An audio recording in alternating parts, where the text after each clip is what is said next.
Hello and welcome to Musaf Torah. This year is entitled Daf Yomi Mem Gimel. Continue with our discussion with Kiddush Levana, beautiful mitzvah Kiddush Levana, what we say every month. And the question is the timing of the mitzvah. So the Shulchan Aruch says you have to wait a week to some quarter moon, or actually it looks like a half moon by that time, and not before that. While the Ramah says no, from the beginning of the month, 3 days in already, that's when we start doing it. And Mishnah says almost everyone argues with the Shulchan Aruch that as long as you have a decent, mechubad, respectful amount, doesn't have to be a half of a moon. And there's certainly the meaning Ashkenaz. What time of the day do we do it? So you say at night, it's obvious. Well, the Mishnah says whatever Beinish Masha, he says Beinish Masha, you shouldn't do it. Let's say a person missed it all night long and it just turned Amar HaShachar, 72 minutes before sunrise, and it's still pretty dark out and you see the moon very clearly. So some poskim want to say this halach in the nighttime. That's when you do the mitzvah.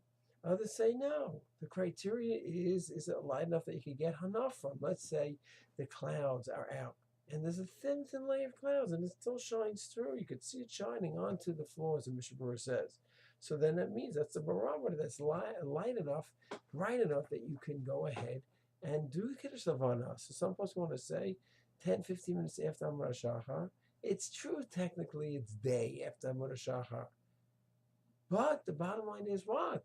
You can get hana from it, and that's the criteria. It's not a halach of light, it's a halach of getting hana, which normally you only get the pleasure, you see the light bright enough only in the nighttime. But it's not nighttime per se. It's a time when it gives off enough light. So therefore, if it's 10 minutes after the day breaks halachically and it's still darker, you can make the bracha according to those poskim. Since some are machmir, best to avoid such a situation.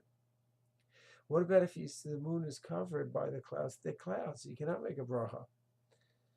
But only half the moon, and there's a string of clouds streaking across the sky, and half of the moon is covered, another half is visible. So poskim there as well say that's considered to be enough that you can go ahead and make the bracha. So it's important. It's a beautiful mitzvah. Mitzvah Rabbanan, not mitzvah Doraita, but a beautiful mitzvah, of course, nonetheless. A beautiful bracha. We're mekabel from the Shechina, as we say in the bracha. And tzlach harava. Shalom.